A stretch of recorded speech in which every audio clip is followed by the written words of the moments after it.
Olá, eu sou o Alexandre Franco. Bem-vindo a mais um bate-papo pedagógico da Base to Edu.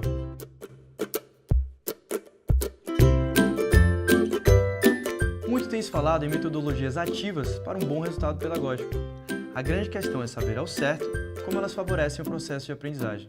O professor Merofa é um ávido pesquisador do assunto e, por ter experiências no exterior e também do projeto STEM Brasil, pode nos trazer um olhar bem prático sobre as metodologias ativas e o seu uso nas escolas. Tudo bom, professor Merofa? Tudo jóia, Franco. Professor Merofa, o que são metodologias ativas? Franco, metodologias ativas são aquelas práticas que colocam o aluno como protagonista do seu próprio aprendizado. Professor, metodologias ativas são uma novidade? Não, não são. Se você lembrar a sua professora lá no primário, quando ela colocava aqueles problemas de matemática, dando exemplo de feira, e aí você colocava lá, o aluno foi na feira comprar 3 legumes, etc. O que ela fazia com isso? Ela trazia um contexto de realidade para o aluno, para que ele buscasse uma solução de um problema que ele considerava real. E isso já era uma prática de metodologia ativa muito antiga. Mas, professor, como é que a metodologia ativa pode ajudar no processo de aprendizagem?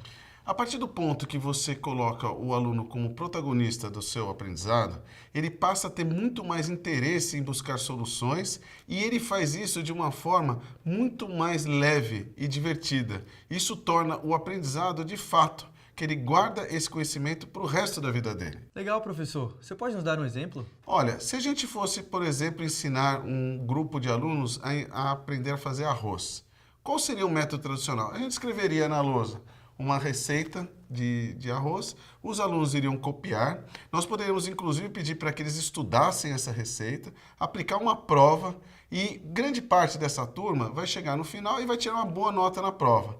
Mas a pergunta que eu faço, e se eles fossem fazer esse arroz em casa?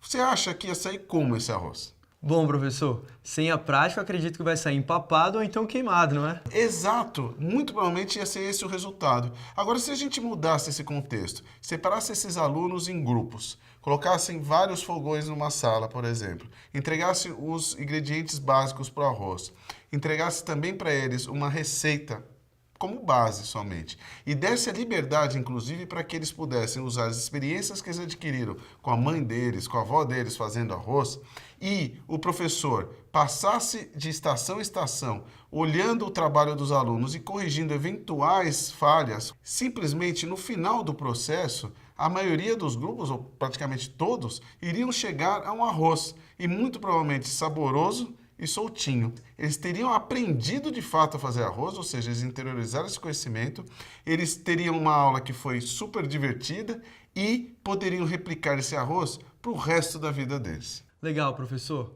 A gente consegue aplicar metodologias ativas em disciplinas que são tidas como mais teóricas, por exemplo? Essa é uma dúvida muito comum que eu vejo colegas perguntarem, né? Eu tenho uma disciplina extremamente teórica, eu consigo? Consegue, Franco. Existem métodos para isso. Você pode usar a sala de aula invertida, onde você entrega os textos em antecedência para o aluno e depois cria-se problemas com esses textos, né, para eles resolverem.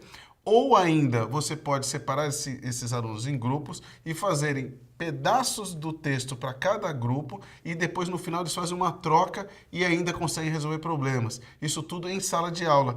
Muito diferente, muito mais divertido do que um professor ficar falando 2 horas na lousa explicando o material. Concorda, Franco? É muito mais engajador, não é, professor? Exato. Para finalizar o nosso bate-papo, dá agora a dica do professor Merofa. Franco, a dica é compartilhamento. A gente entende que temos que compartilhar o nosso conhecimento. Então, converse com seus colegas, converse com professores de outras instituições, converse com seu coordenador, converse com o seu orientador pedagógico, pesquise na internet outras formas de ensinar, que a gente vê cada dia surgindo novas práticas, participe em fóruns. Esse compartilhamento é que vai aumentar o nosso repertório, nossa capacidade em sala de aula. Muito obrigado pelo nosso bate-papo, professor Merofa. Gostou da nossa conversa? Acesse o basetoedu.com e faça parte dessa rede. Vamos transformar juntos!